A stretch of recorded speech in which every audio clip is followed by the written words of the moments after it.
Good evening, everybody. I just want to call the meeting to order. And we've got addendums and corrections to the agenda. Notice of completion, application 350 St. Andrews Street West in Fergus. That was just added to your agendas as an addendum or a correction. That's an information item, so you can take a look at that. Item 3, disclosure of pecuniary interest under the Municipal Conflict of Interest Act. Councillor Kirk.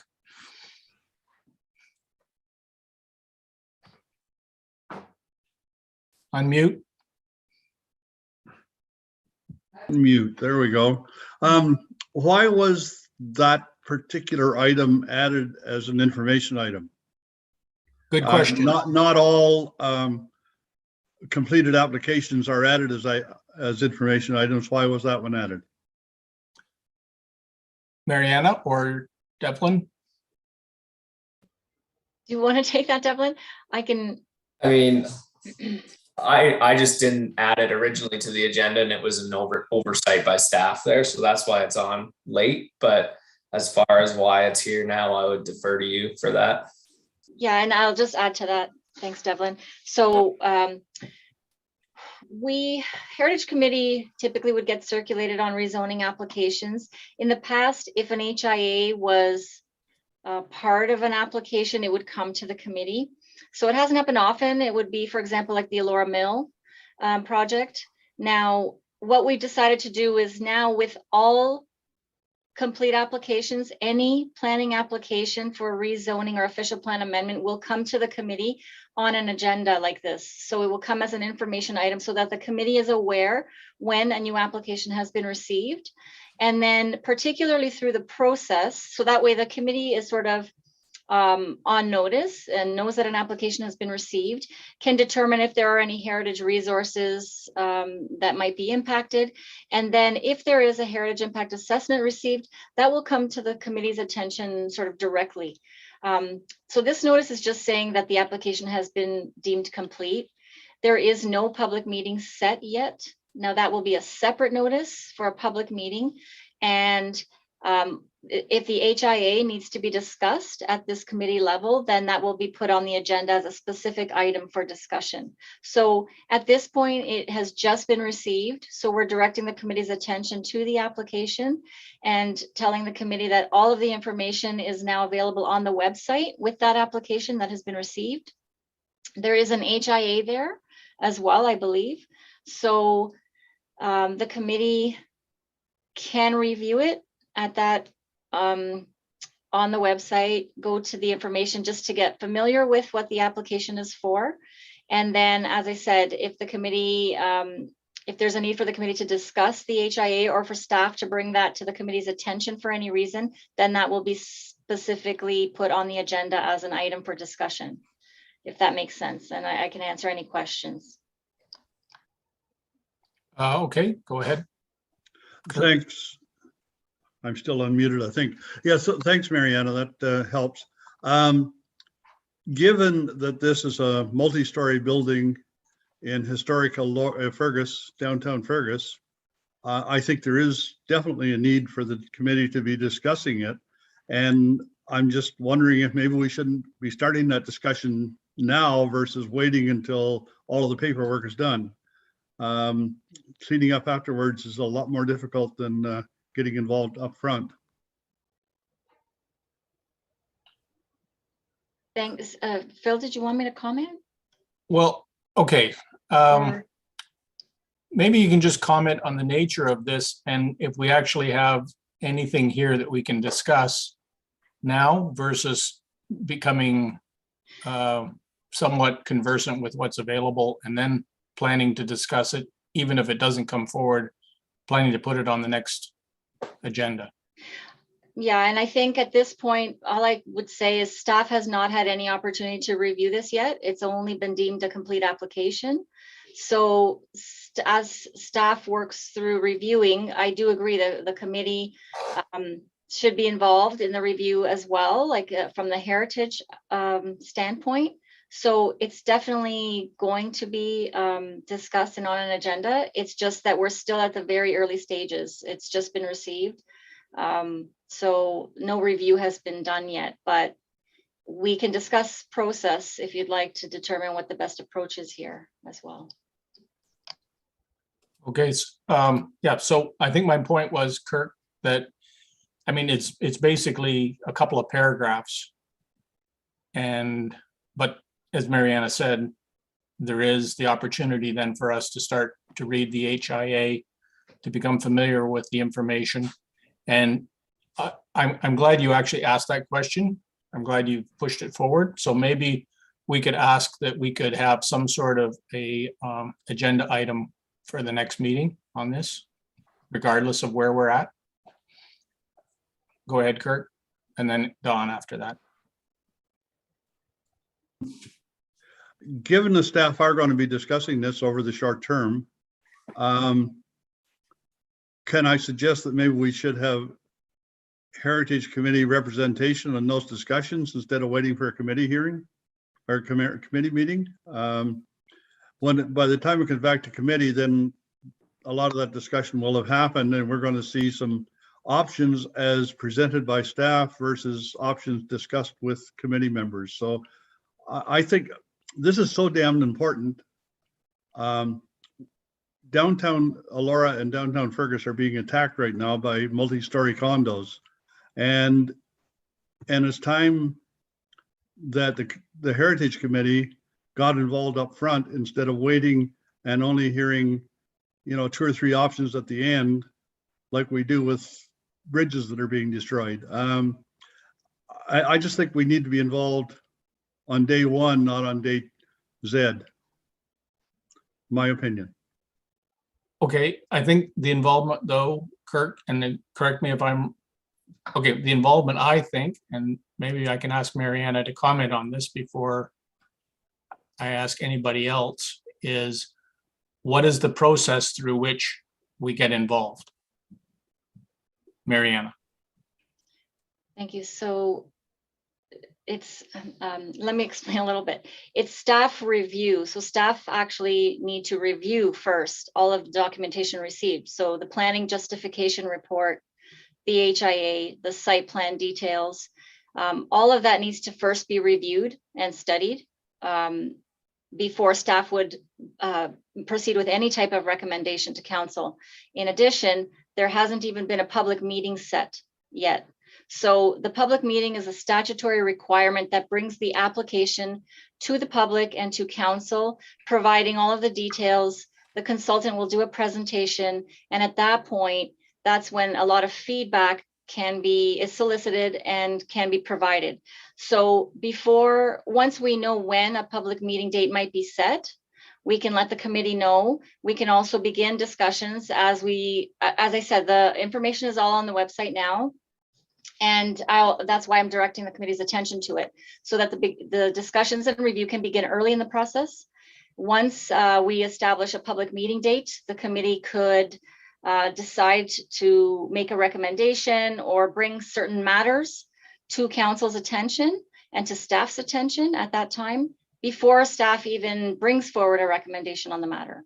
So there's a lot of time in this process, and I know you want to, there's been mention about getting at it early, and I agree with that, but this is just the beginning of the process, is deeming the application complete. So this is the start of the process, and that's why it's coming to the committee's attention.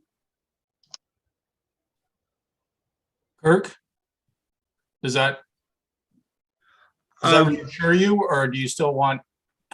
No, that's, I thank you, Mariana, for that. And I just want to make sure that the Heritage Committee has the opportunity to bring forward their concerns, wishes, suggestions early in the process versus getting a recommendation from staff halfway down the line that it's too late to do anything substantial. And as I say, I'm really concerned because both Elora and Fergus downtown historic districts are under attack with condo buildings, and neither one of them is suitable for condo buildings, and we need to do something up front to ensure that that does not happen.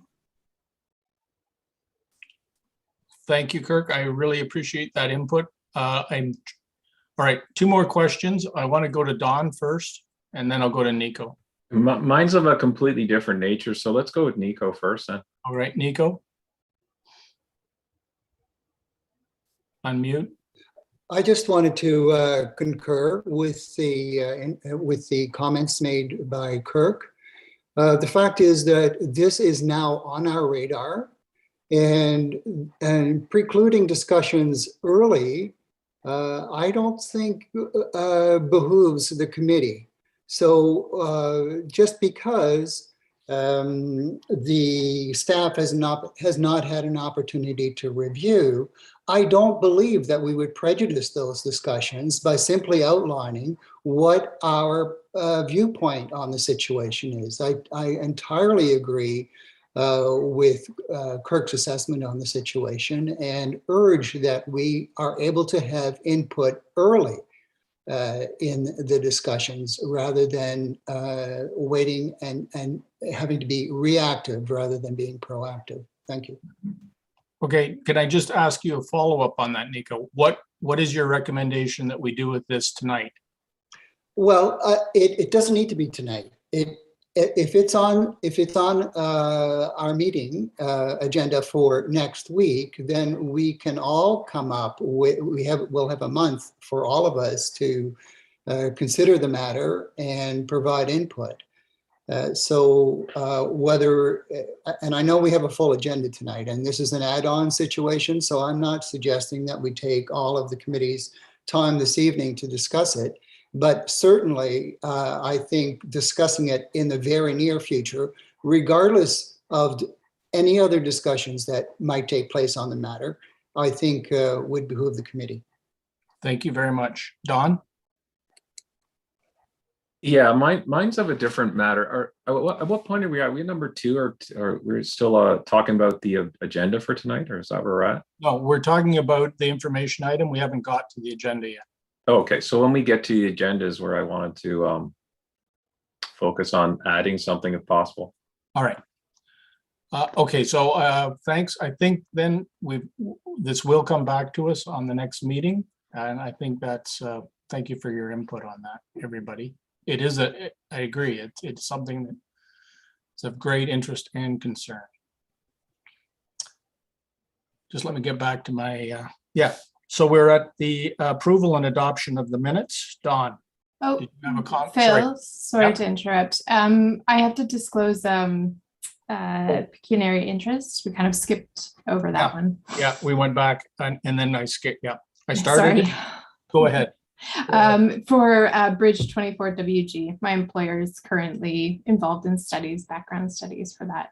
Okay, project. so we'll just pop you out of the meeting at that point or something, okay. Okay, thank you.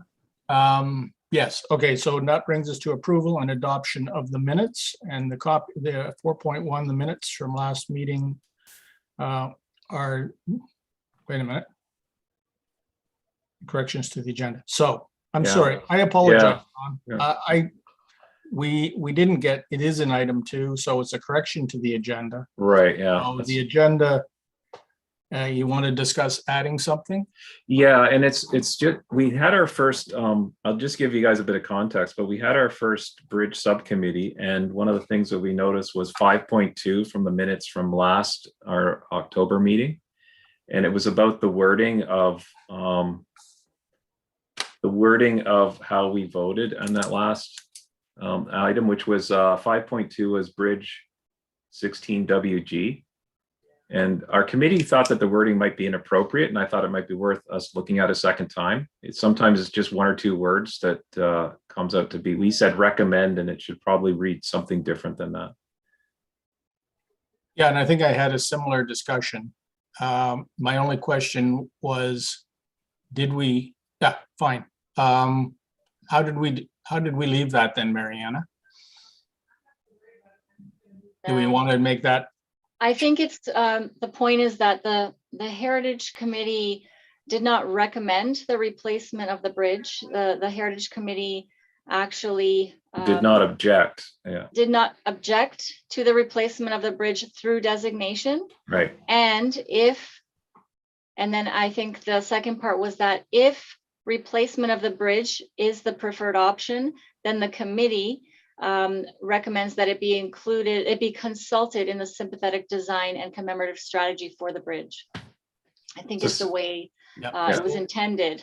And I wasn't there for that part of the meeting, but that's just what jumped out at me. And if I can also add, the similar issue with the item above was 5.1. And it wasn't that the committee supports the replacement of the bridge, but rather that the committee supports replacement option number 4. So option 4 for the replacement of the bridge rather than supporting the replacement itself. Okay, I'm going to refer it to Lisa. So I just want to be clear that what the committee's saying, and maybe Dawn or yourself, Phil, can let us know that if we did not capture exactly what the committee voted on, that is in your opinion, we can either amend the minutes under item 4.1 when you're reviewing them to correct the wording, because I do not believe those have gone.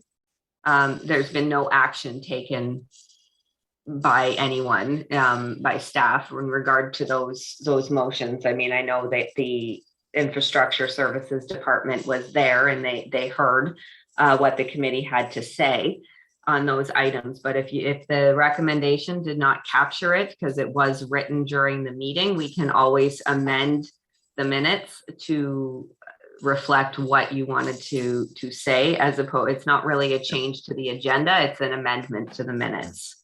It's the easy route. That might be the easiest route then then we'll, yeah. So we will, When we get to item 4, then 4.1, I guess we can maybe do an amendment on the I think that's where we were. 2 amendments, yeah. Yeah. I think that's your next item. Yeah. Okay. So Thanks, we're Lisa. now- That's an easier route. Okay, so I'm just pulling that up again. So I'm sort of, okay, so let's go to the minutes and let's go to, if there's no other concerns about the minutes, then perhaps we could go down to the. to 5.2, yeah, 5.2, and I think maybe the one before. Let's go 5.1 first. Because I think there was a problem with 5.1.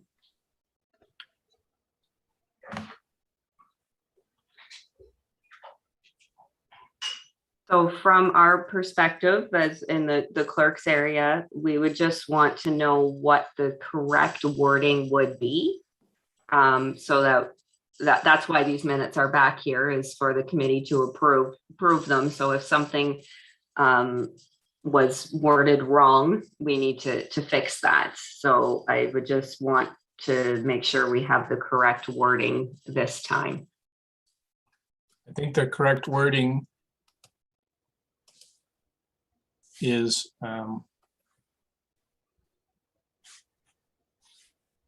Not sure about 5.1, if it's what supports the replacement or does not That's object what to the we- replacement, is maybe. that correct, Mariana? We wanted to remove replacement of the bridge and just say that Heritage Center Wellington supports option 4.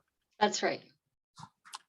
So Heritage Center Wellington supports option 4 pending CAD drawing as part of the commemorative strategy. That would be the wording of that motion. Eliminating supports replacement of the bridge, which is not required for us to do. I can make that change, no problem. Do we need to vote on it or anything like that, or? I don't think if anybody's concerned, if there's anyone who has any objections, is that fine? No, I don't see any objections. Then Okay. we're okay Sorry, with that. Phil, just for procedure, you're gonna vote on the, Yeah. or you're going to approve the minutes by consensus as amended, Right, as opposed to as presented. Can we do So that? as long, unless the committee has something to say about the, that's not capturing it, so it'd be that Heritage Center Wellington support option 4 for the replacement of Bridge 24 WG. Pending a CAD drawing as part of the commemorative strategy. Okay, and Yeah, that so sounds is fine. Can we do that by consensus then? Yeah, you can do it by consensus. You approve Okay. your minutes by consensus. It'll Oh, at the just be end. that they're approved by consensus as So we'll do- amended. Can we do the whole thing, Yeah, at the end. make our Yeah. next change and then do it? Yep. So, okay, so that one's locked in or been corrected. So And- 5.2, I think the part is to take out recommends and replace it with does not object through designation, I think might be the right phrasing. Did you get that, Lisa? I'm just writing it down to make sure that we got that both Devlin and I have it Yeah, okay. for you guys. Looked like Devlin, you heard that, right? So instead of recommends, it would be does not object through designation. And I think you might need the word to alternate to, I think the word to after that, maybe the other part to make it a sentence proper.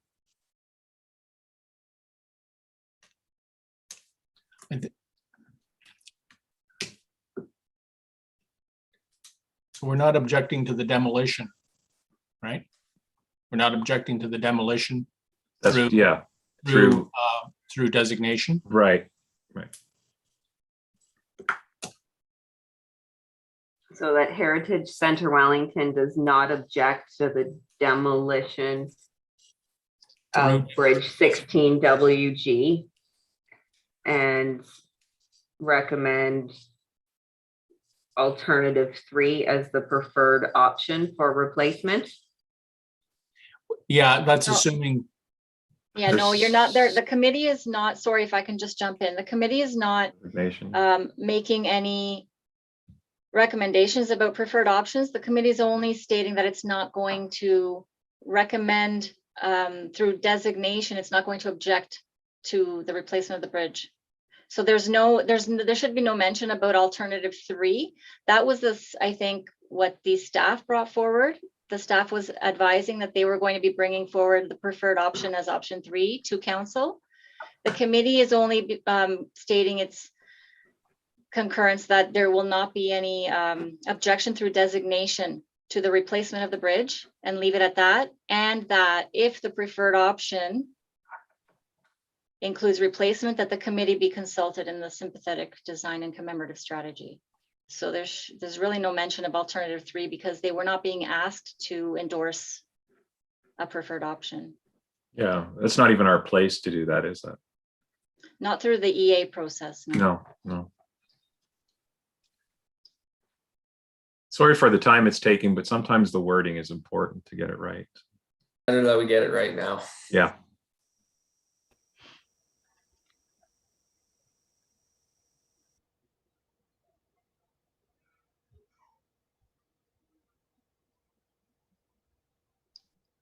did you want to read it back one more time for us, Devlin? I have it written down if you don't, Devlin. I have it here too as well. Okay. I have that Heritage Center Wellington does not object through designation of Bridge 16 WG and be consulted in any sympathetic design and commemorative strategy. Okay, by consensus, do we have agreement on that? Nod, yes. Yeah. Good. So was there any other changes to the minutes? Okay, then by consensus, do we then approve the minutes as amended? Okay, so that's carried. Thank you for the time we took with that. I knew it took some time, but Oh, it's good. important. Yeah, thank you. I agree. No problem. So consideration of reports. So we do have a report on 24 WG. Was there?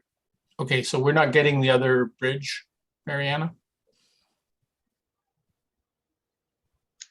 Sorry, the other bridge. I think I confirmed today that the staff will be bringing forward the preferred option on 16 WG, the one that you were just discussing, to the November meeting. So that's going to council at the November meeting. This one before you is 24 WG. That is the one from previously from last year, the bowstring. And it is, I think at the last meeting, there was some discussion about an option 4 that had been considered in terms of the design. So this is the committee being consulted on the sympathetic design of the new bridge for 24WG.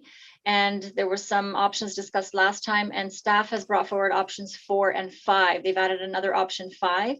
So they're very similar, except that the parapet wall is slightly different in the two versions. One has the 4 sets of railing impressions, and the other one has 2 sets. So option 4 has 2 sets, and option 5 has the 4 railing impressions. So that's just clarifying what the committee is deciding on which option it prefers today, because I believe the staff wanted a decision by November 15th. Don? Well, thanks to our new subcommittee, we had an opportunity to look at this, and I think that you guys will be happy with number 5. Even takes it a little bit further, so it's probably worth looking at 4 and 5, those drawings, because our committee had, I think if I'm speaking for our committee, we actually like the not just 4 but 5 is even maybe even more progressive. So it's probably worth looking at those 2 and make a final decision maybe tonight on that then. Thank you, Don. Okay. Any comments on options 4 or 5 as recommended by so right now the subcommittee likes option 5. Devlin, can you bring those 2 up maybe for us to look at? Yeah, thank you. Sure. Should I be part of this conversation? No.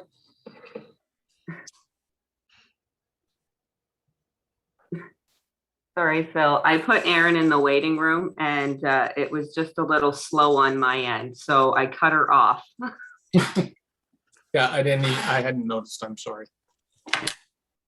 So if you look at option 5 is on the bottom there. Thanks, Devlin, for bringing that up. You may remember option 4 is the one that's in the middle there, but option 5, I think, has gone even a little bit further. It's added 2 more details to it that might be worth us reconsidering maybe.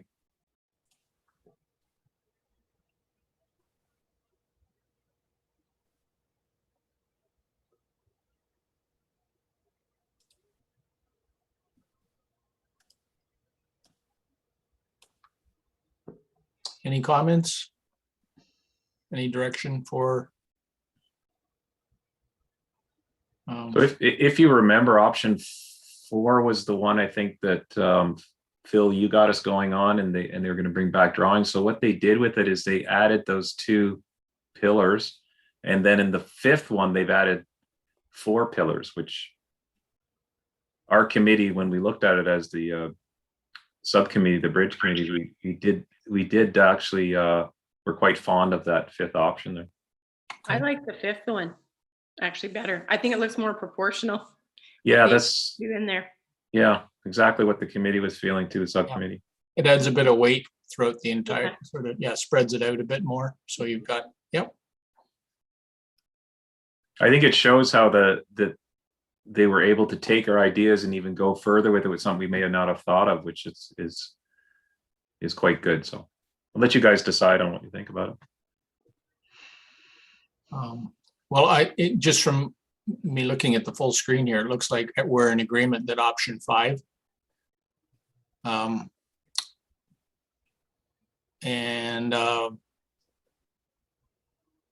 So we need a motion to accept option 5 or to recommend option 5. Don?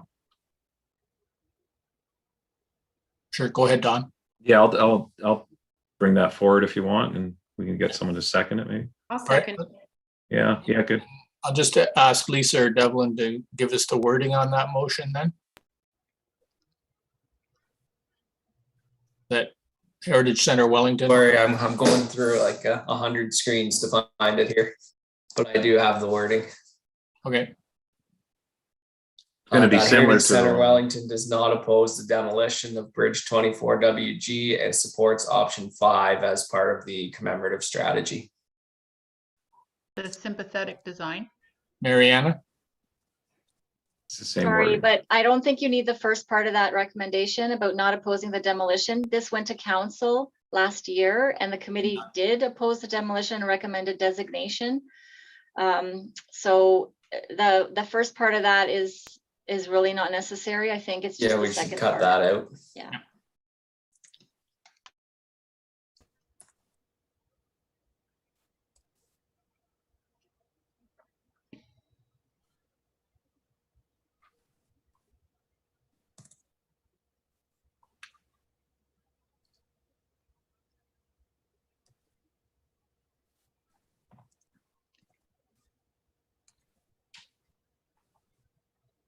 Okay, so that Heritage Center Wellington supports option 5 as part of the commemorative strategy and sympathetic design of Bridge 24 WG. Okay, that was, you cut out there, but you were saying option 5. Yep. As part of the commemorative strategy and sympathetic design of Bridge 24 WG. All in favor of that motion? Okay, any opposed? All, okay, that motion's carried. Thanks very much. So then that brings us to partial demolition of the listed property 6831 first line. And we have Mariana, did you want to just give a brief accounting of that? Sure. I don't know if we want to wait maybe for the applicant to join. I think they're here. I think she's joined now. Yeah. There we go. Hi, everyone. Yes, good evening. Did Raise- you want me to just introduce it then, Bill?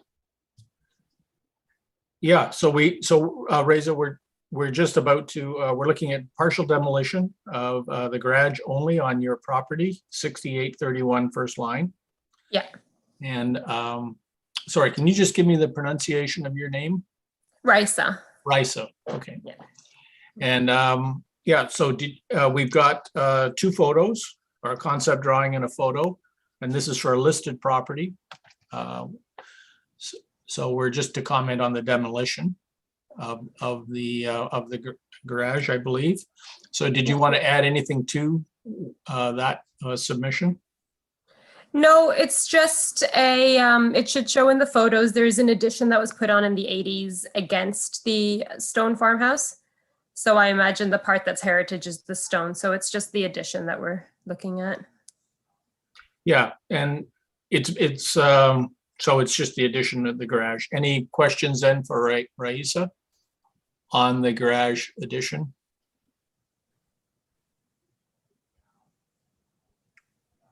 Is there any, okay. So if there's no other questions, anything on the concept drawing?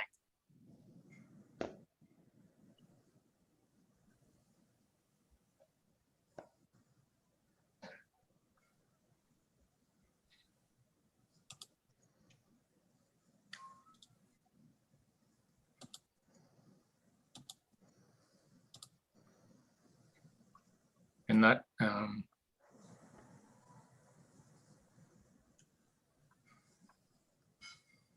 just giving everybody a chance to have another look at it. Yep.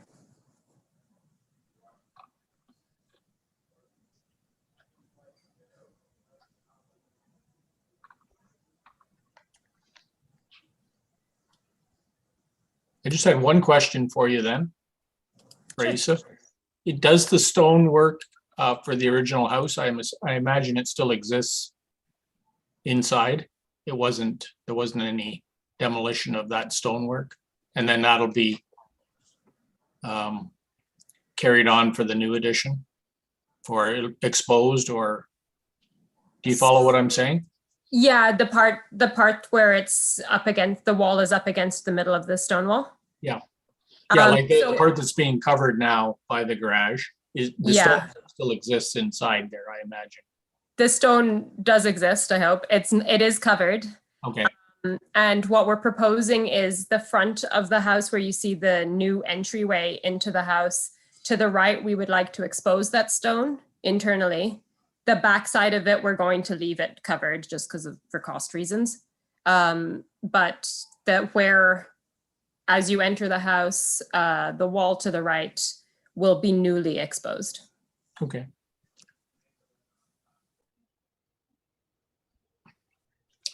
All right, if there's no other comments on that, then perhaps we can just move to the motion then, which is that Heritage Center Wellington does not object to the demolition of the garage addition at that property, 6831 First Line.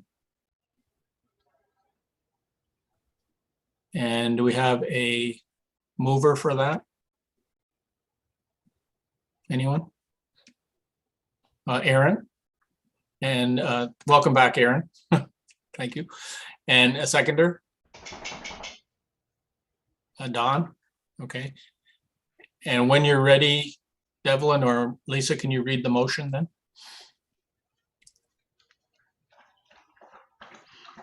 I have it here as basically exactly what you said, that Heritage Center Wellington does not oppose the partial demolition, garage addition only, at listed property 6831 First Line, West Garafraxa. Any other discussion of that motion? Mariana? If you could just keep, if you could add to these recommendations and that the property remain on the Municipal Heritage Register.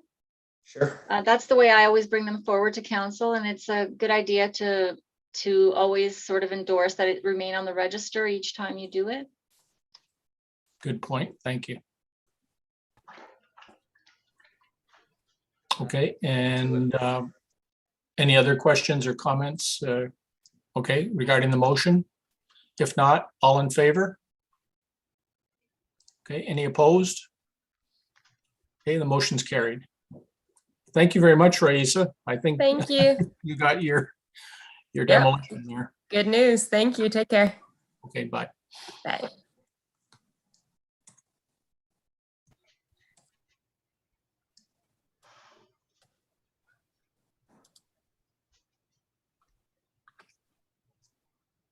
So we have also, is Randy going to be here for this? Do we know?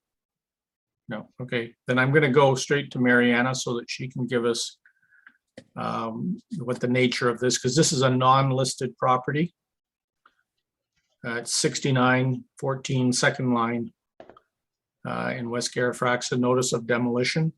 And the reasons behind why this is being brought to us from Mariana. Thanks, Phil, through you. So this is a demolition application that we received. This is a little bit unique from the ones that you normally see because it is not listed and it's not designated. So it has no, let's say, official formal protection from a heritage standpoint under the Heritage Act. We do have a demolition control bylaw in the township, which is governed under the Planning Act. And it was instituted a long time ago to for council to be able to make the decision on demolitions. And really it's about, the intent of the bylaw is actually to retain housing stock. So it's for council to make a decision before a house is demolished, whether it should be demolished. So it goes to council, and in this case, the chief building official brings that forward because it's not a heritage issue. However, in this case, when it was circulated, I noticed the date of the construction, and I noticed that I think this was a property that we considered adding to our register. So we, as you know, this is an ongoing project for the rural part, the rural register. And so the subcommittee had been working over the last couple of years, going out, taking all the photos, assessing each of these properties. So this was sort of on our waiting list to be evaluated, to be assessed, to be added to the register. And we just haven't gotten to it yet. So that's where this one is at. Now, just for the committee's information, so you're aware of timelines here and what the legislative authority is it's council's decision to allow the demolition. And there is always, regardless of whether a property is listed or not listed, there's always an opportunity for council to designate. So by stating a notice of intent to designate. And the only difference here is that when it's listed, and the purpose of a non-designated property being listed is that you get a 60-day review window. So it would automatically come to the Heritage Committee, and there's a longer timeline. Anyway, so the committee, we're bringing this forward so the committee is aware this is going to council at the next meeting, and it's not listed or designated. The only way to protect this property right now is by making a recommendation to council that council designate the property, and then council would make that decision. Now, we don't have any research on this property, and I will say that the reason, and I don't know the details, specific details, but I know that the reason that the owners are proposing demolition is that it is in poor physical condition, and it's shifting, and there's some structural issues, and they're intending to build a new house here. Unfortunately, I don't think the owner is present, but that is the, so this notice was circulated to staff and to the Heritage Committee, and it's before you today. So you, the decision point here is whether the committee wants to recommend that the property be designated, or I suppose ask council for additional time. Whatever the committee decides today is what staff will bring forward to council. And if, so the only thing to know, I guess, is that the owner can appeal. If council doesn't make a decision in time, for example, then the owner has the right to appeal to the Ontario Land Tribunal. So I can answer any questions as well. So I think I'm just going to ask everybody, is everybody comfortable with the understanding of why this property was not listed and yet has come to us? So this is an unlisted property. As long as you followed Mariana, what Mariana had to say, then I think we could move on to the last part of what she said, which was, is there a feeling that folks amongst the committee that we should move to try and stop the demolition through designation? And Aaron. Sorry, Phil, just to confirm that I did understand Mariana's explanation correctly. So just in terms of sort of the order of events, so this hasn't been listed or reviewed for listing in the sort of same thorough way that you have done some of the other properties within the municipality, because it's just hasn't been like one of the sort of areas that you've been able to get to yet. Is that correct? Or it has been reviewed through the, it hasn't been reviewed? Maybe I can answer that, because we're talking about it now rather than having to explain it later on in the subcommittee report. Yeah, so the register subcommittee has not been able to meet for the last, since the start of the pandemic, primarily because it was fairly difficult to review these photos without meeting in person and to be able to look at them. But there is a photo, I understand, that was taken of this property, but we were not able to review it. So therefore, and now there are a whole new set of criteria that, or not criteria, but there are a few extra steps we have to go through to actually getting the property on the register as well. So we just were not able to do that. So yes, I think you understand the process. Okay. Christine, go ahead. Bear Unmute. with me. I'm still learning our technology. Can you hear me now? Yep. Is this house habitable right now? Like, are they living in it right now? Marianne? I don't know that information. I think so. I mean, the photos appear that it is inhabited, but I can't confirm that. And for the new build, are they going to work on the footprint of this house, or would their new house go in a different footprint on the property? I don't know that either. And we're When they apply for demolition, they do not need to apply for the new permit at the same time. This is only an application for demolition, as far as I understand it. Thank you. Sherry. Sorry. I would say we just would like some more time to probably get some more history on this property, since we haven't had a chance really to do any background on it. I think it's important that we maybe ask council if we can have an extension before they make that judgment on whether or not they will allow for the demolition. Mariana, is that something that you would take, or would Randy take that?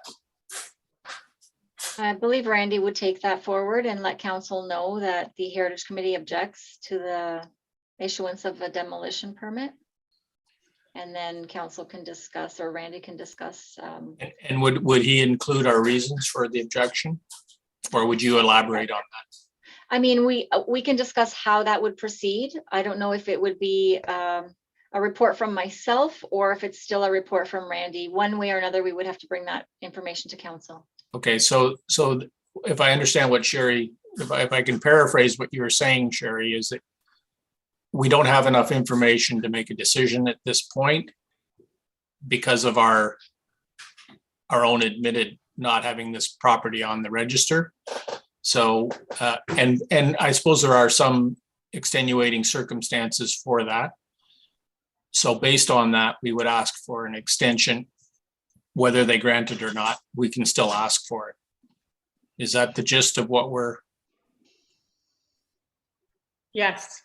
Yep, okay. Just before I go to you, Kirk, I just want to ask if there's, how do the other, all right, Kirk, go ahead. Sorry, go ahead. I don't mind waiting, Phil. Anyhow, my question, I have a couple actually, but I guess the first one, Mariana, is, are we on a timeline here? If the committee and council don't respond within the next month, does the owner then have the opportunity to demolish based upon us not responding quickly enough? Thanks. So I'll try to do my best to answer that. There is a timeline. So under the demolition control bylaw, council basically has 30 days to consider. However, if council decides to defer or not make a decision, really the only ability that the owner has is to appeal it. So council can decide not to issue, council can refuse the demolition. The owner has the right to appeal that. Whether the owner would do that or not, that's the question, but council can take additional time if it feels it's warranted. The Planning Act states that council can either issue the permit or refuse it. And then again, then the owner is just left with an appeal mechanism. Kirk, go ahead with your follow-up. Thanks, Phil. Second question. Yeah, it's kind of a follow-up, I guess. Basically, I agree with Sherry's comment that we don't have enough information here at the committee level to make a decision, really.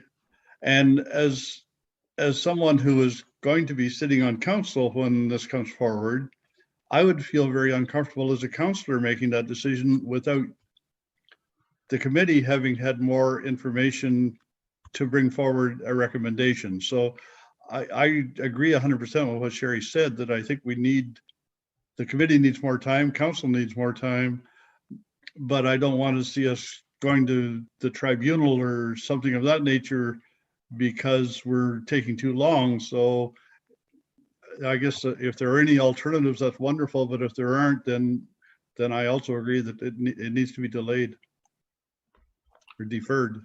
Yeah, I don't think we, strictly speaking, as a heritage committee, we should be concerned about what we want to make as an advice to council, and then council can worry more about whether they go to the tribunal or not.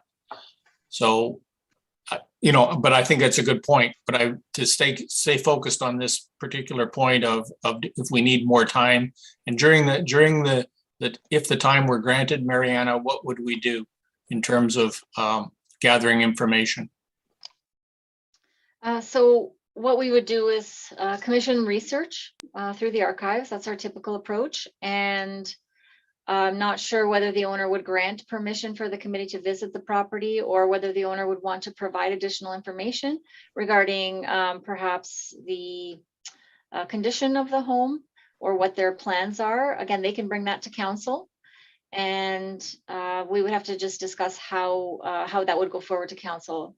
So I think if the committee objects, let's say, to the demolition at this time and is requesting further time to do some research on the property, that could be a recommendation that is made, and then we would I would bring that information to the chief building official in his report. So either one of us would bring that forward to council, that information.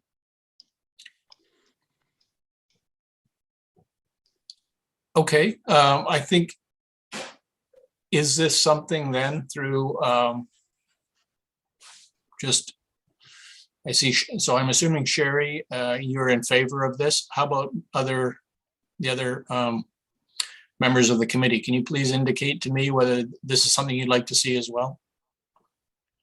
Yeah, I see a nod from Christine, from Nico, yes, from Don. Okay. So I think we have then a consensus that we would like to do this. Do we need, in order to do this, do we need an actual motion or recommendation be made that this be done? Devlin? That's the best way to handle it.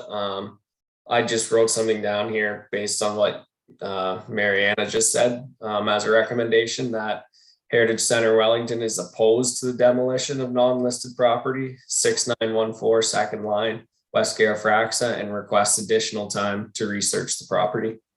And we can certainly work on wordsmithing that a little bit better too. Okay. Should we perhaps include, based on the extenuating circumstance of the health emergency, or however we wanted to word it, that we oppose this and request more time now to research? Or is that, would that be Mariana? I think you can just say that you oppose demolition due to insufficient information at this time, and that Okay. you request additional information prior to making a decision. Okay. So, And you can help yeah. them read between the lines as to why? Yeah, I don't think we need to get into the details of the register and how all of that evolved. You can, the simple point here is that once a demolition application is actually received, you cannot add a property to the register. Right. So the Heritage Act prohibits that once a demolition application is received. That basically preserves the owner's rights to appeal. Okay. Within that timeline. Right. If there's no other comments on the motion, then in terms of, what our intentions would be, do we have anybody who would move this then? And a seconder? I see Sherry then, and a seconder, Christine. Okay, Devlin, could you just read it for us then one more time? Yep. Am I unmuted? Yes.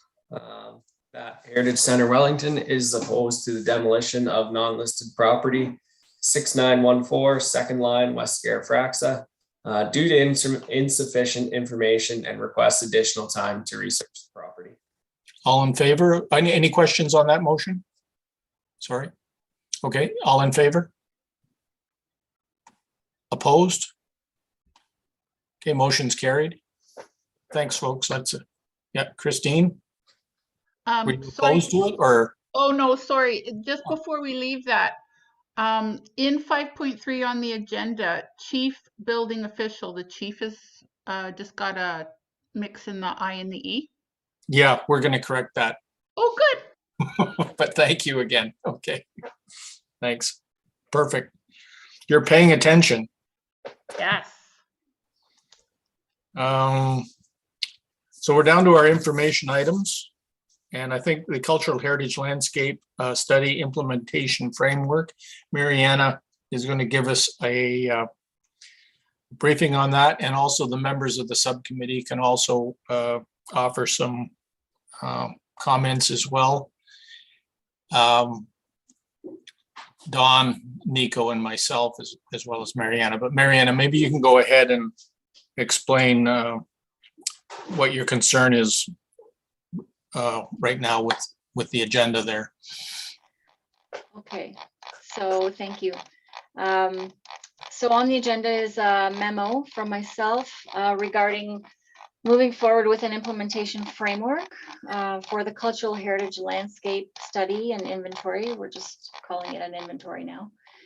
And I guess I just realized recently that the consultant's memo was actually not attached to my memo. My memo actually summarized it.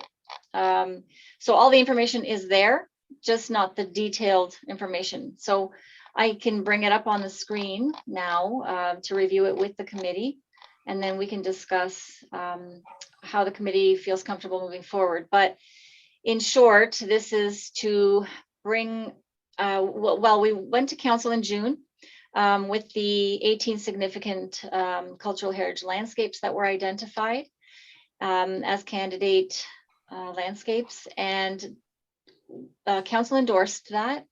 And then the plan was to bring forward an implementation framework for how we were going to move forward with the next phase of the study. So how we would proceed to actually move towards protection of some of the significant CHLs. So there was an implementation framework developed by the consultants that we went through, and so the technical subcommittee here with, again, Phil, Don, and Nico, and myself, we reviewed that implementation framework and made some proposed adjustments, which I will go through, and I've summarized in the memo. So hopefully you've all had a chance to review the memo, and then I will bring up the actual, the consultant's detailed memo as well. But so step one, we felt was the official plan amendment. That is the critical first step to recognize these CHLs officially. And so they would be mapped, and there would be policy language included. We could get as specific and as detailed as we want.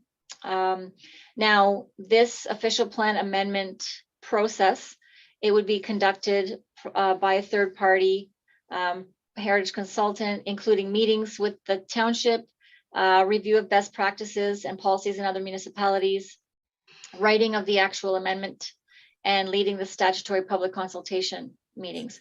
So this is intended to happen first and happen next year. So it's already been put in the township in the capital budget for next year. The approximate cost is $25,000 to $30,000 to have the work done and the OPA, or the official plan amendment, in place. So that what that will do, and when I bring up the consultant's memo as well, they've attached at the end examples of official plan amendments from other official plan policies from a few other municipalities that will explain exactly what that could look like. So essentially what it would do is it would state what a CHL is, what CHLs have been identified, why they've been identified, what it means, and what interim measures need to be in place for these areas to be protected on an interim basis until final studies and protection measures are put in place. So what that might look like is to say that for each of these CHLs, and their boundaries would be established, we could say things like, if this type of redevelopment is proposed, or this type of application, then these are the criteria that need to be met. This is the type of study, an HIA, We could talk about guidelines, whatever we feel might need to be in place on an interim basis in order to assess that development application on a temporary basis until the CHL is protected. So that is sort of one example. We could also exclude things. So we could say that for this type of application or development, an HIA is not required. That could be something like for a new garage or for, so we could get into that level of detail. That is what would be in the official plan amendment. So that's the first step.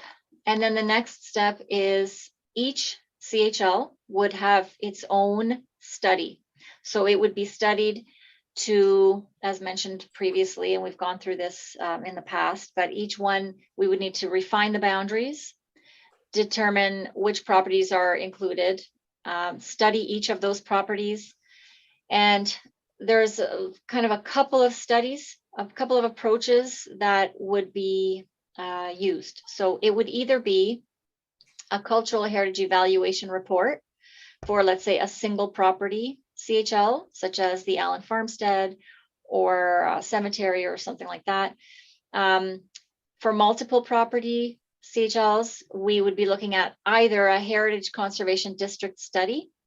So some have been specifically identified, such as the Victoria Crescent neighborhood, Union Street East, Churchill Crescent. So a few of the neighborhoods could easily be studied as heritage conservation districts. And then for the, let's say, much larger areas, so perhaps the downtowns, it would start with a CHL study. So the scope of study is likely too large to be just an HCD, a heritage conservation district in and of itself. We have almost 700 properties in each of the two downtowns. That is quite unmanageable to be a heritage conservation district in itself. So a CHL study would study the entire CHL, and I'm going to use the examples of the two downtowns here. It would study the entire CHL for a phased approach to determine what is the best strategy here. It might identify, that CHL study could identify, it's basically sort of narrowing down and zeroing in on that specific CHL, and then looking at, are there areas that are sort of logical HCD boundaries for district? Are there specific areas that might benefit from maybe not an HCD, but rather guidelines or other protection tools, or a combination of these? So that's what that study would be. And those studies are larger and would take longer and would cost more. So I'll go through that in a minute. So those are sort of the types of studies. And then table 1, I don't know if you have it in front of you or if you want me to bring it up, or if Devlin can bring it up on the screen there, but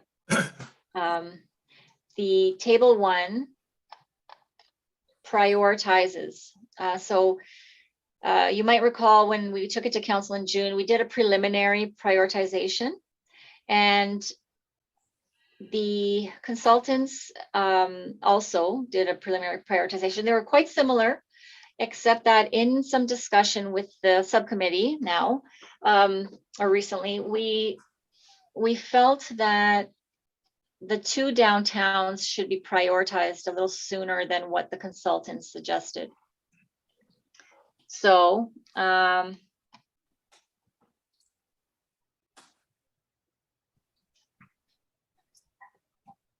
Devlin, you're sorry. looking for, right?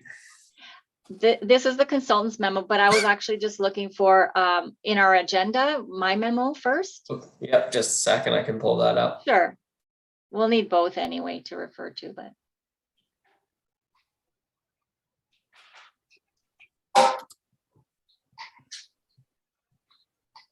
So, and just while Devlin's bringing that up. So the subcommittee priority is in the first column, and then the consultant's priorities in the second column. And it just shows you where they overlap and where they were slightly different. So what I can say is both the consultant and the subcommittee felt that the Victoria Park and Victoria Crescent neighborhood area, CHL, warranted prioritization within as one of the first studies to be done. And there was some logic behind this, in that the consultants felt that it would probably be useful to go through a Heritage Conservation District study, so that as a township, so that we can go through the process, understand exactly what's involved. In this case, with that area, the owners, residents of that area have done a lot of work on that, and there's likely not to be a lot of opposition. So with something to keep in mind is, with Heritage Conservation Districts, there's often a lot of opportunity for opposition and appeal. So you do often end up at the land tribunal for districts, but again, in this neighborhood, likely that may not be an issue. So it was one that was thought to be quite manageable. There was only 34 properties in total. The total cost is estimated on the high end at $70,000, and that is for sort of both phases of the plan. So that's the first one.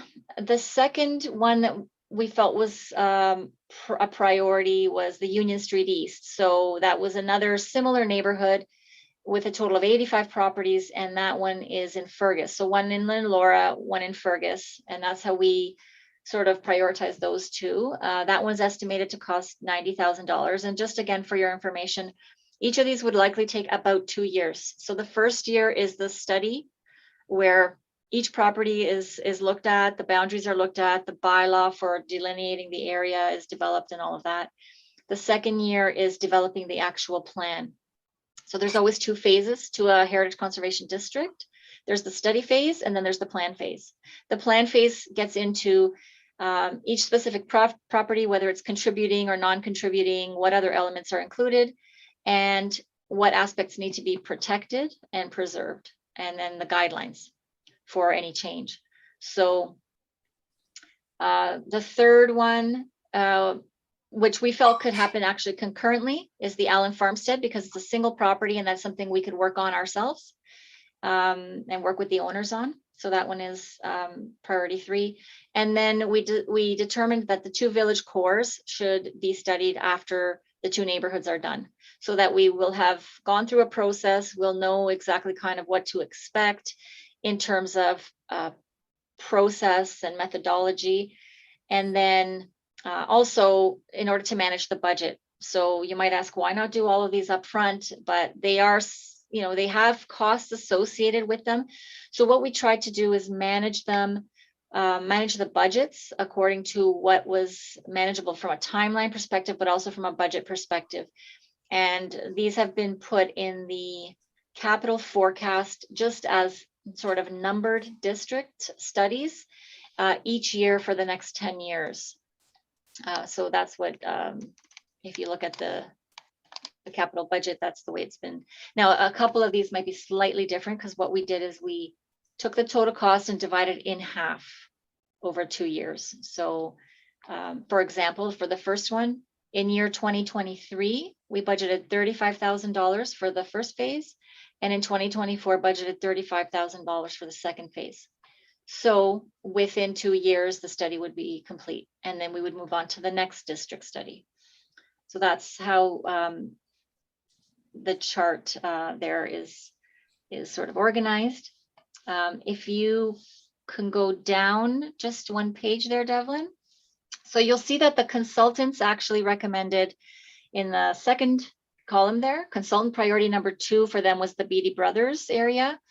And then 3 again was the Allen Farm, 4 for them was Union Street, and 5 is Churchill Crescent. So there's just a slight difference in order, and I've sort of explained why. So that's that. And then the other 2 elements of the implementation framework are the public education and promotion strategy. There's a detailed explanation in the consultant's memo. There's a cost there of $56,000 to $70,000. It would involve a lot of consultation with the, let's say the GRCA, the county, the public authorities that own some of the sites, and how best we could approach those. And then additionally, one of the items that came up continually was the Pier Point area. So we've heard quite a bit from some members of the public that this area needs to be further studied and further commemoration needs to be done, and we agree with that. It's one of the things that we would pursue earlier rather than later through additional research and through some consultation. So if you want to bring up the other memo, Devlin, now. So that outlines sort of that's the high level that I summarized from the consultant's memo. And we can go through, go through the consultant's memo a little bit. I just want to bring up a couple of their charts because I've sort of already explained most of the other information.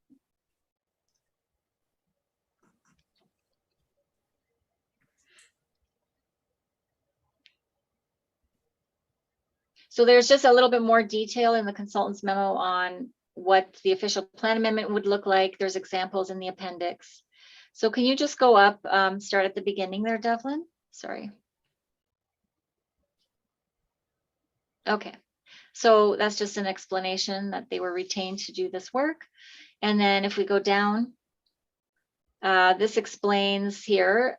So step 1 is the interim protection through identification in the official plan. And that's the official plan amendment that I went through and the costing. So if you go down, so step 2 is the individual CHL technical studies or work. It goes into a little bit more detail just about, again, what each study is. And so I went through those sort of 3 bullet points in the middle of the page there, either a cultural heritage evaluation report for single properties, heritage conservation district study, or a CHL study. And a CHL study would sort of combine all of them as options and go through a more targeted approach for larger areas. So if you can go down, Devlin. So 3 is just the public education and promotion strategy that I just explained. And then this is a chart. There we go. Perfect. So all this does is it actually explains a little bit better visually, I guess, what we're talking about here and what options there are. So I'll go through this just to explain it a little bit. Step 1 is the blue circle towards the left side of the page. And that is the identification of all 18 CHLs in the official plan. And that would be our first step, as we mentioned, to do the official plan amendment. So from that, we would either determine whether further consultation is required to determine next steps. If not, there are some CHLs where we would just talk about interpretation and commemoration. So we could go straight to some of that work, as I said, with the GRCA or the county for some of the publicly owned sites. And then if further consultation is needed to determine next steps, we would do that. And we would go down to determine if we need to go to a technical study. So technical study is the bottom diamond there. And then determine now, is it a single property? If it's a single property, we can just do the cultural heritage evaluation report and designate the property under Part 4. So for example, the Allen Farmstead or any of our cemeteries, that would apply to that.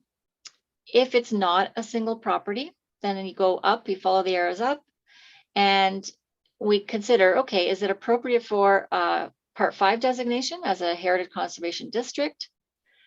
If yes, we go up and we go straight to a heritage conservation district study and plan and Part 5 designation as a district.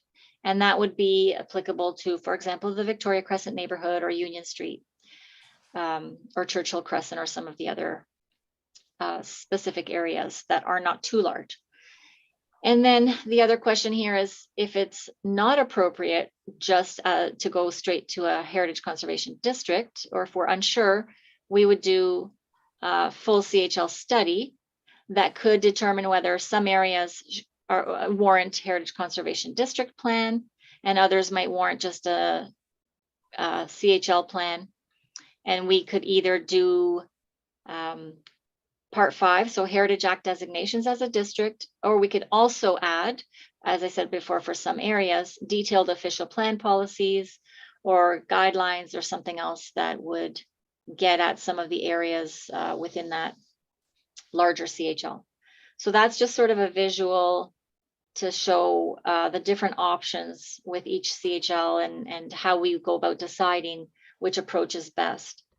Mariana, Yeah. can we just take a pause? You presented a lot of information, but I think it might be worth just taking a pause at this diagram, Sure. which is probably the easiest way to understand what we're talking about here tonight. And I just wanted to get a clarification that we are going to be, this was being brought forward with the intent of making a recommendation that we endorse this, the CHL study. Yes. So, well, endorse the framework for moving forward. Right. So, and by that, I mean the 4 proposed recommendations. So the, 1 to 4 that I went through in my memo with the official plan amendment, the technical studies, the commemoration strategy discussion, and then the Pier Point area. So those are the 4 sort of high level implementation measures. And then part of it is the prioritization of the technical studies and whether the committee agrees with that prioritization. Yeah, so I just wanted to bring that focus to the discussion so that folks can understand that. The reason being is I'm looking at this and we're in information item 6, and I feel like if we're going to be making a recommendation to endorse the memo for the implementation, does that not rise to something other than an information item? Yes, and I agree with that. And actually, when I was looking through the agenda, I think that maybe it should have been under consideration of reports. Does that create any difficulties for us in terms of dealing with a potential recommendation tonight? No, I see Devlin shaking his head. Okay, so I just wanted to get that clarification, and then let's move back then to your flow diagram there, and with the thought now for the committee that where we're heading this evening is we were hoping to be able to make the recommendation that we endorse the implementation memo that you've presented us, that we were just looking at, recommend that to council. That's what actually the focus of the discussion is here. Yes, and let me clarify that, again, if the committee feels it doesn't have enough information, we can defer to the next meeting and discuss it then if the committee wants more time, more opportunity to review this information that I've summarized. But if the committee feels it wants to review in more detail, then that's fine as well. So I don't want, again, I don't want to push this forward with the committee, not if the committee doesn't feel comfortable in doing so.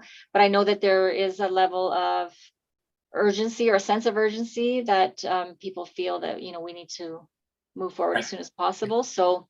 Okay, so what I was going to do is take it from that point, and ask one of the subcommittee members to perhaps weigh in on this. Would that be appropriate now, do you think, Mariana? Sure, yes. That's perfect. what I'm thinking. Okay, so Dawn, you had your hand up. So maybe you could just fill in. I know we've looked at both the memo and the framework from PSI. So as a subcommittee, so you go ahead. Yeah, and I just wanted to take a few seconds at the beginning to say the invaluable resource that Marianne has been through all of this, and also the ASI too has been fantastic. The amount of work that everyone has done, and even the other staff that was involved. So just everybody, thank you so much for putting all of this work into it. I think that I kind of think about parceling these for our committee is like number one is, and I think it would be wonderful if we could agree upon that tonight, is to get an agreement that the top priority is the official plan. And that's really the first phase of it. The funding, if I'm right, and you correct me if I'm wrong, but the funding is available for that to go forward. And that's the priority. And once we have that in place, which is supposed to be happening hopefully in 2022, that will give us much more time to even look at the priorities of each of these. It's a long time frame. It's probably a decade in the future when all of this might be finished. And I think the first and most important aspect at this point is the official plan amendments. And the sooner that we can get that to council, I believe that we can certainly protect a lot of these areas as we have an opportunity to study them step by step by step. So that's the real point that I wanted to bring to our committee at this point, is that certainly if we can bring this memo forward to council sooner than even later, I would like to get it at least that top priority of agreeing that the official plan amendment be brought to council as soon as possible. I think the agreement on which neighborhood comes first and which core is done first, or whether that they come simultaneously, that can all come in the months and even unfortunately years in the future as we go further in it. But I think the top priority would be obviously to bring that memo to council so that they can look at supporting us so that we can do the research that's needed to give advice on the official plan and the amendments for that, which is the first stage in conservation and protection of all of these areas. Okay, thanks, Don. I'm just going to interrupt you there for a minute and just ask the members who are not on the subcommittee, the CHL subcommittee,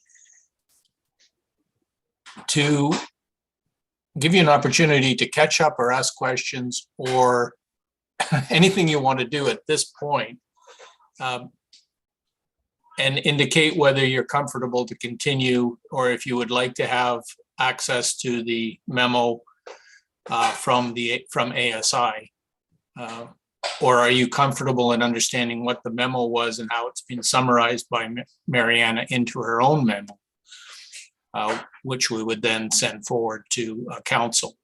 So Christine, go ahead. Any questions? No questions. I feel very comfortable with the expertise and as Don said, valuable resource that Mariana brings to our table.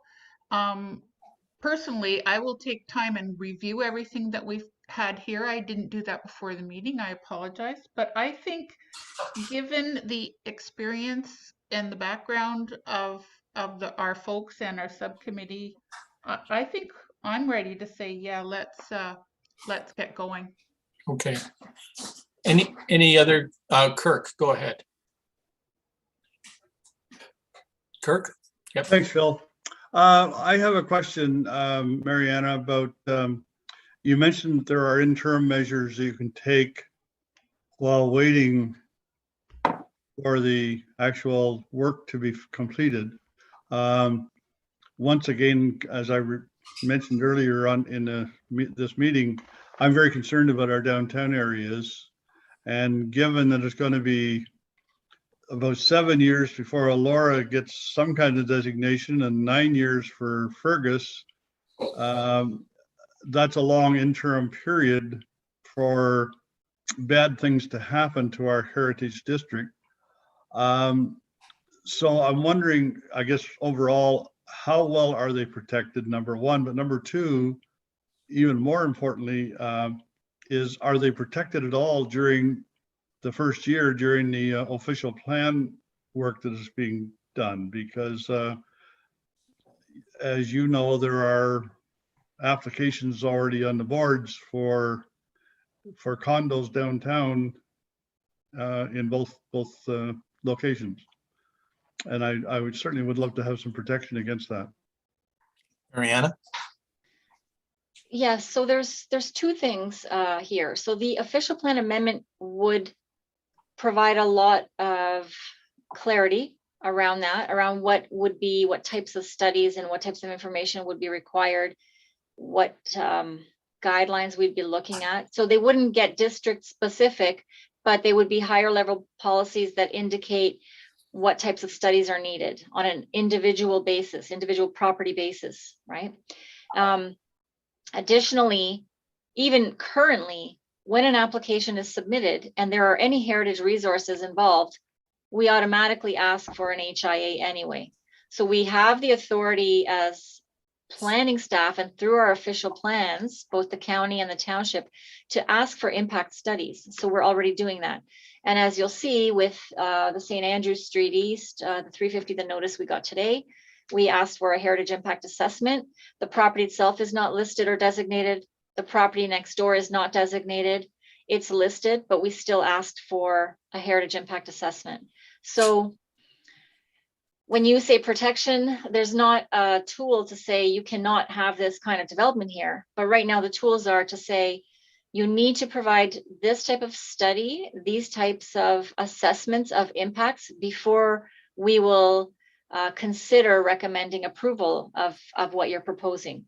So there is an ability already, and there will be a stronger ability through an official plan amendment to ask for the necessary information to be able to assess impacts. And then at the end of the day, council makes that decision, right? So if council feels that an application is inappropriate, it can refuse an application. And based on policies, based on the policy framework and the goals of the official plan that are set out, for example, for protecting certain resources and areas. But at the end of the day, any application has to meet all the tests that are required under the provincial policy statement and under our official plan policies. So it needs to weigh all of those things and make the best recommendation possible to council, and council is responsible for making that decision. And then, of course, if council refuses an application based on those policies, an applicant has the right to appeal, and that's always built into the system. So council could refuse. Council could say that a certain application is inappropriate. It didn't meet all the tests that were required for impacts, and could disagree, and then with the application proceeding, and can refuse it. And then at that point, it's left with the Ontario Land Tribunal to decide whether it's an appropriate application or not. But in one sense, it is only as strong as the policies you have in place, but we will attempt to put those policies in place through the official plan amendment and through the studies that we request, I guess, through any application. Yeah, go ahead with a follow-up, Kurt. Thanks, Phil.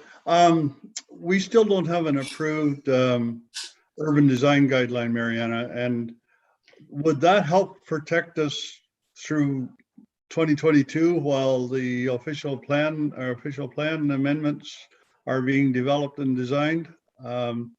Because that, once again, there are already applications there, and waiting another year with no real protection is leaving us somewhat open to attack, if you like. I can comment on that briefly. So design guidelines are not a protection tool. We use our design guidelines. They are still considered draft, but they're still being used. They're being implemented through every site plan that comes in and through any application that comes in. We use them to comment. The difficulty in design guidelines is they don't stand up as protection tools at the board. They never will. Even if we have fully approved design guidelines, it's not necessarily a protection tool. You need to have the official plan policies in place and any other protection tools. So design guidelines can help guide development and help give people an idea of what something should look like, but they are not the protection tool. There are other much stronger protection tools that are required. Okay, thank you, Mariana. I just want to get to another member of the subcommittee, which is Nico. And then I think Don wanted to say something too after that. Okay, Nico, go ahead. Yes, I'd like to begin by just commenting on Don's opening statements, and simply to indicate that I concur with that in terms of the hard work that everybody has put into getting us this far. The only point of clarification in this that I wanted to make, that I think we had a little bit of discussion on in the subcommittee, was the issue of the Elora Village Core and the Fergus Village Core. As it as it's noted in table 1, those are looked at sequentially, but I understand from the end of our discussion on the subcommittee that those can also be done concurrently for the sake of saving time, not only saving time, but also that there may be issues in both studies that are reflective of sort of, universal insights, I guess, into both regions. Yeah. Okay. Thank you, Nico. And I'm going to come back to you, I think, at some point regarding the recommendation. Is that your understanding? That we're looking to put forward? I just wanted to give you a heads up. I think if it's a matter of recommendation, it's simply a recommendation that the memorandum, as stated, be brought forward. All right. Yeah. Don, did you have anything you wanted to add to that? The only thing that I really wanted to add is that Kirk and I are kind of speaking of the same voice. Is the sooner that we can get this to council, the sooner we can do our work, and the sooner that we can get protections in place. Right. And I had one comment I wanted to add, or with a sort of a question as well, and it has to do with Kirk's concerns, which are mine as a member of the committee, and that is the HIAs that would be done as a result of the official plan amendment for the downtown CHLs. So those HIAs would then require that the Heritage Committee pass some kind of comment on what's being planned. Is that sort of one of the reasons for the importance of the HIA? Mariana? Sorry. You're asking me. Okay, do you want me to ask the question again? Yeah, I think, yes, typically when there's an HIA and there's a heritage resource involved in any application, the committee would be looking at that on the impacts on the HIA itself in terms of commenting on the quality of the HIA and the process and the conclusions drawn, and then also on the, anything else that involves those, identifying those resources early on in the process and implementation of any recommendations that are made in the HIA to ensure that those comments and concerns are going to council as well. So in terms of protecting the character and nature of a CHL for a downtown core, if an HIA comes to us, which we're being asked to comment on, and we feel that it's inappropriate for that particular type of development to take place as that's being proposed, then we would be able to comment on it at that point through the HIA. That's right. So I just wanted to understand that, because I think that answers part of what Kirk's looking for, which is, I mean, Heritage can't do anything but make a recommendation to council. We have no other ways to influence what's happening, but that still is a powerful tool if that recommendation comes forward that we don't feel something's appropriate. And the reason that we're able to make that is because we're commenting on the HIA. And to add to that too, the stronger that council can take the advice of what we find about the amendments to the official plan will also give additional tools as we do the research. So there are going to be some tools that are coming out of this that both our committee and council will certainly be able to use. So things that we've never had before, which is a good thing. Mariana, go ahead. And one other thing to add is once the CHLs are identified in the official plan and as part of an official plan amendment, there's more ability to ask now for the background studies, the HIAs, to discuss the CHL as a whole. Whereas previously, for example, an HIA might discuss the adjacent property that's listed or designated, and that was really the the most authority we've ever had was really to ask for one if you're adjacent to a designated, because that's the way it's written in provincial policy. So there is a lot more ability when you have an identified CHL to now ask for the HIA to speak to the broader area and the heritage attributes that have been identified in the CHLs on a preliminary basis.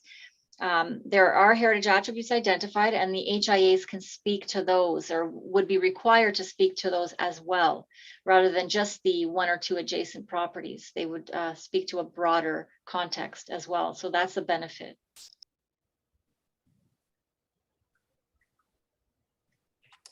So I think what we're looking for now is if the members of the committee who are not on the register on the CHL subcommittee are comfortable and feel that they have been able to get enough information. I know this is kind of putting you on the spot. Please speak up if you feel like you need to, you'd like to review it some more. But if you feel comfortable with the memo that and the discussion we've had, the memo that Mariana has brought forward and the discussion we've had about it, then I'd like to ask Nico to then perhaps on behalf of the subcommittee, make this recommendation then as a motion to the committee for approval of to recommend the implementation framework to council as we've discussed it. And so in other words, what I'm doing is I'm asking two questions. One, do the non-subcommittee members feel comfortable with the level of discussion we've had? Okay. Sorry, Kirk, go ahead.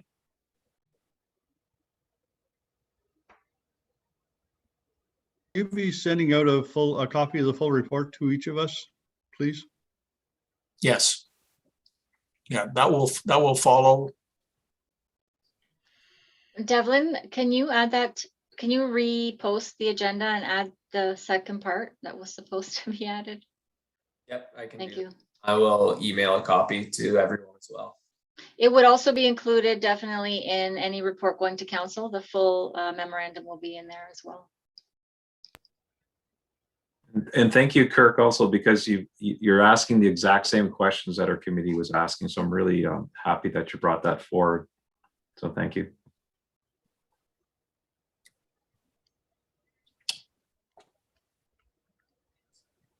Okay, so I believe. Looks like Nico's working on it there. Yeah, okay. Go on. Do you want me to take a stab at it, or do you have something there, Nico? Well, I can have a go at it, I suppose. That Heritage Center Wellington supports the full memorandum entitled Cultural Heritage Landscape Inventory Implementation Framework.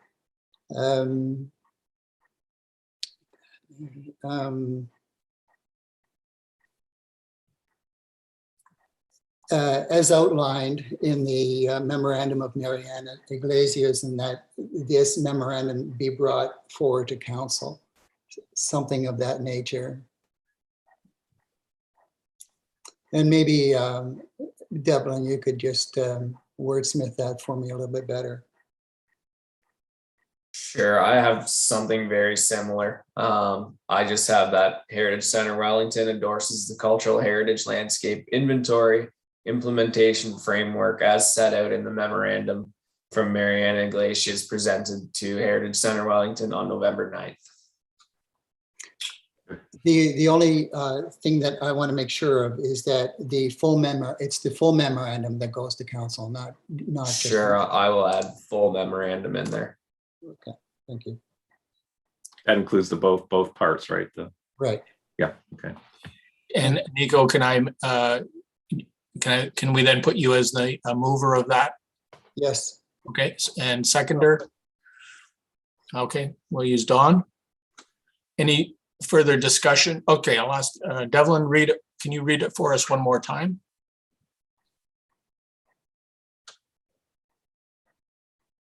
And it is that Heritage Center Wellington endorses the cultural heritage landscape inventory implementation framework as set out in the full memorandum from Mariana presented to Heritage Center Wellington on November 9th. All in favor of that motion? I'm sorry, I should have asked first. Any additional questions on the motion? Okay. All in favor? Any opposed? Okay, and the motion's carried. Excellent. Okay. Okay, thanks very much, folks. And then when will that go to, that will go to the next council meeting then, will it, Mariana? I am not sure if I'll get it on committee of the whole, but definitely the next council. So by end of November. It would Okay. go to council. And yeah, so in Kirk, you'll have the full memorandum. You should have it later tonight. And I Thank- just also want to thank the subcommittee members as well for all their hard work through this whole project and process. Yeah, you're welcome. I'm very comfortable with what we've recommended here. And also thank you because you were spearheading the entire movement and you pushed it forward very efficiently. So thank you, Mariana.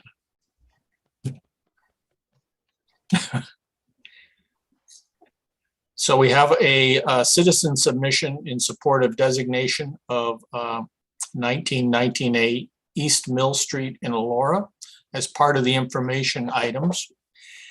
And if it's basically summarized for you there, or the actual submission is there. I believe, Mariana, you were suggesting that it be referred to the designation subcommittee. I think that's. I'm putting words in your mouth, but I'm suggesting it be referred to the designation subcommittee. Go ahead, Lisa.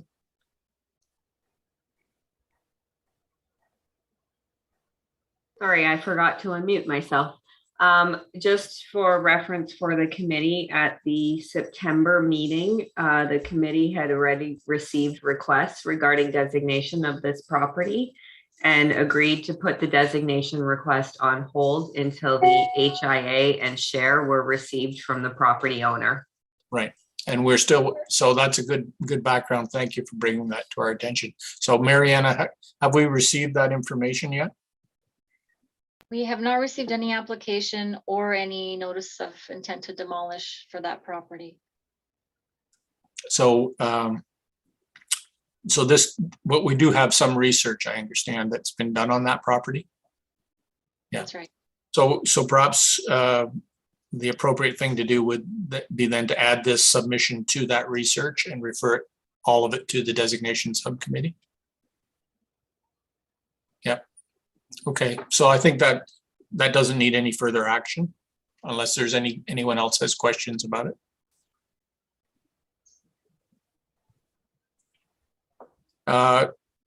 And perhaps Devlin, you could inform the citizens who submitted that. Or Lisa. I don't see Devlin here right now. Yeah, okay. Yeah, we can look after that. Okay, thank you. I can do that, yeah. Okay, thanks. Nico, sure, go ahead. Just by way of process, the HIA and the share, would those be automatically initiated once an application for demolition is received, or is that sequentially how that would work, Mariana? I can't foresee how it will come in. Like, I don't know if it will just be a notice of intent to demolish if the owner intends to demolish, or if it will come in as an application package. Either way, the first step would be for it to come to the Heritage Committee if there is any proposal to remove any of the heritage resources on that property. But, So it will come in. we can't be preemptive in terms of the HIA or a share until later on in the process. When you say preemptive, the committee can choose to designate at any time. So when you say preemptive, I mean, the committee can develop a statement of significance and can state a notice of intention to designate or recommend the council do so at any time. I think the committee agreed that there is no imminent threat at this time because there's been no notice of intent to demolish. So the committee was awaiting the consultant who's working on the project.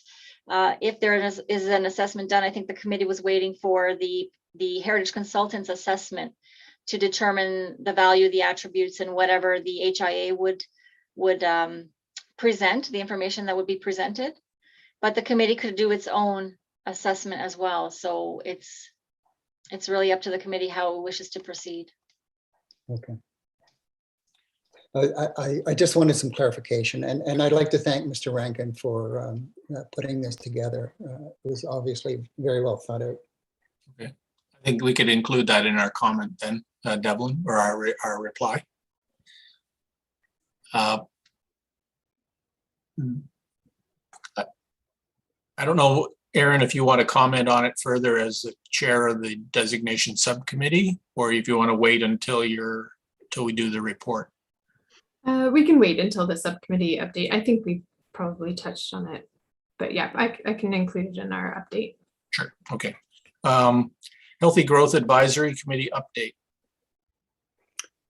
I wonder if I could, because council did proceed to have brought before it the community planning permanent system and has deliberated and made some recommendations in that regard. Now, Mariana, perhaps you can bring that discussion forward. Sure, thanks. So the Healthy Growth Committee has been working on trying to find ways. One of its focuses is to find ways to increase the supply of housing and attainable housing. So I think recognizing over the last while that housing is a significant issue, but also maintaining what we value here, maintaining small town feel and things that have been identified, maintaining our heritage. So what we determined through a subcommittee that we have is that one of the perhaps most useful tools to achieve many of those objectives would be a community planning permit system. So what it does is that it combines several types of planning applications in one so that there's not a lot of overlap or duplication. There's shortened timelines, but in order to achieve those shortened timelines and that certainty towards the end of the process, there's a lot of work that needs to be done up front. So a community planning permit system can be very efficient, but also involves a lot of work and a lot of community input up front. And that's also a benefit in a community where you have a lot of goals and objectives from the broader public and from council. You can build those goals into the process at the beginning. So it can, for the purposes of this committee, it can incorporate heritage conservation as well. So there can be criteria, for example, if you are incorporating a heritage building or heritage resources, you can have criteria that talk about adaptive reuse and what could be permitted on a property. So the preliminary information is that there can be synergies here between heritage conservation and a community planning permit system. It can help achieve some of those objectives. If you look at places like Carlton Place or Gananoque, Lake of Bays, I think Huntsville is now looking at it. There are many that are using it or have used it to maintain their small town feel and their sort of heritage resources and community character. So it is done by establishing what that means and what the criteria should be for development. So it essentially establishes a range of what's permitted. So anything that you do within that range could be issued would be issued a permit and could be subject to conditions. For example, you could require certain conditions, criteria be met, and that a certain amount of housing be affordable. And there's no other mechanism to really do that in the planning world and planning systems. So there's a lot of ability with this type of system, but we don't know enough about it. And so the council direction that the Healthy Growth Committee is seeking is that the committee be allowed or directed, I guess, to go down this path to get more information, to see how we could work for our community, what types of goals we can achieve through it, and how that would look and function. So what type of community input would be built in, and what type of process, how that would look. So that is what our next step, that's what we're working on now that we have a direction to move forward. So we're going to be meeting as a subcommittee to continue that work and to bring that forward. And as required, I will be bringing that forward to the Heritage Committee to review how that could help the heritage objectives in the community. So that's just a bit of background, sort of a long-winded answer, sorry, but just to give you a bit of understanding of what that system might look like. And there's some examples online through the last report that I took to council, if anybody's interested in looking at what that kind of system looks like and what the criteria are. And I think it's Carleton Place that gets very specific, even down to architectural features and colors. And so you can really control what a community looks and feels like through such a system. And I can answer any questions if anyone has. Is it similar then? I've looked at it. I know you've introduced it to us, I think, in our other subcommittee. Does it kind of help to address the urban design that we were talking about a little bit earlier too? Is it another tool that way? Yes, definitely. Yeah. Okay, so it certainly looks like, and it's been brought to council, has it, at this point? To just the concept. Yeah. Okay, great. So we got a few things on the table then. Yeah. That design sort of design guideline tool is much stronger in a community planning permit system, because you're actually tying the design guideline to a permit that's been vetted in the beginning of the process and has been endorsed. Once such a system is in place, a permit, basically, if you meet all the criteria, a permit gets issued, and then there's no appeal mechanism except by the owner. Yeah, it sounds like we have two important documents going to council in the next year or so. That this is interesting new tools that are coming. So I'm in great support of it. I've looked at it and some of the models in the other communities, and it looks like some really progressive ideas that are there. Great, thank you for bringing that forward, Nico, from the Healthy Growth.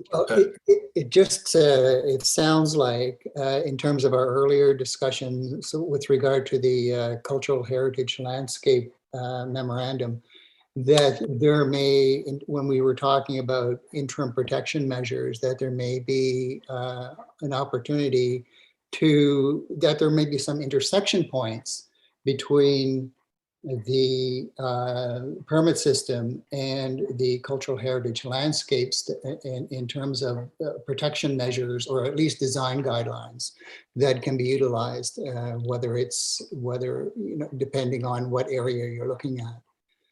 That would be correct, Mariana? Yes, that's right. It's definitely a tool for several initiatives and goals that we have that could be used together. And I'll just add one more thing here, is it doesn't preclude the tools under the Heritage Act from working hand in hand. So you could have a community planning permit system in place in your entire urban center or in your downtowns, and still pursue a district study, for example, and put in place tools and mechanisms to protect those, because those tools get into very specific elements and heritage attributes. There might be some opportunity in some of the areas to have the community planning permit system sort of function like a heritage tool, like a heritage district, depending how prescriptive you get. So that's something that we're going to be exploring as staff and bringing forward that information, just to see exactly what the ability is in these tools and which one is more appropriate, or how they can work together for what we're trying to achieve. Thank you, Mariana, and thank you, Nico. Subcommittee updates. 7.1 Public Relations Education Subcommittee. do we have any reports this evening? Go ahead, Christine. Well, Nanette's not here, so I'll just jump in. We've got our major focus right now is preparing for Heritage Awards for Heritage Week in February of 2022. And we've been brainstorming how to get the message out that we'd like submissions and what that's all about and what our process is going to be. So we're still going through that. Our secondary issue is we'd like to do a some kind of positive promotion for what HCW does, and we're looking at various things like frequently asked questions on the website for Centre Wellington and things like that. But the major focus is getting ready for Heritage Awards. Okay. Maybe that's something that you could do some emails about, or committee members, you could engage the committee via email in between the meeting and have some discussions or some back and forth about some ideas and get some input. Is that okay? Can we do that? Absolutely fine. Yep. Okay. So if you want to, with Devlin's help, he might be able to just help you do a mailing or, sort of go over the details of that process and then get some additional input and not have to wait till the next meeting for feedback on that. Design designated property subcommittee, Erin? Yeah, so I guess further to the earlier discussion, we'll take the additional information provided from the citizen submission for 1919A East Mill Street for consideration and review it alongside the research that we've conducted to date. And as for other updates, we've discussed some additional properties, and the committee's reached out to various owners, but we're still sort of waiting on a response for those. So there's no significant updates for the committee at this point, but we have resumed our regular meetings, so hopefully we'll have some additional information to bring to the committee soon. Excellent. Thank you very much. We'll look forward to hearing where we're going with that. For the municipal register, I think I gave a little bit of background to that. We are also looking to resume our meetings and working on a way to accommodate everyone on the committee so that we can get some feedback on or start working on getting some of those properties onto the register. And additionally, I think we have heard from the bridge subcommittee, but did you want to add anything there, Don? No, not really. We had an opportunity to look at the two items that we've already done today, and that the amendment we did. And in addition to that, we are going to try to meet at least one more time between now and the next committee, and sort of to create a plan for what the committee's sort of role will be in the future. So we're in the very early stages with that committee at this point.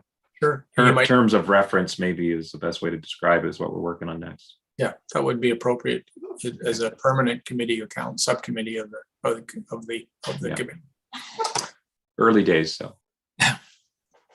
Great. I had a preliminary discussion with Mariana just about the December meeting, and so stay tuned, and we will forward information about that to you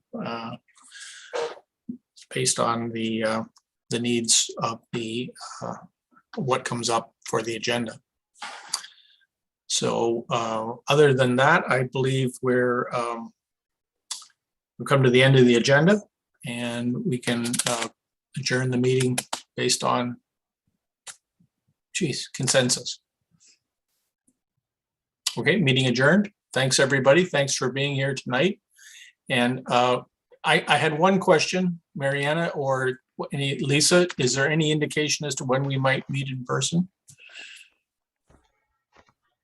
If not, just say it, no. At this time, no.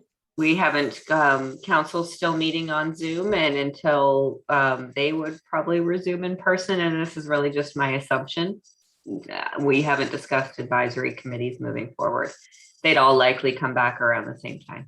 Okay, thanks very much. I really appreciate your input tonight, Marianne. I know you've done so much work, and so it was great that you were able to bring it to us. And you really clarified a lot of these difficult issues and kind of complicated issues for us tonight. So, and I really appreciate you being here to help us with that. Okay. Good night, folks. Good night. Good night.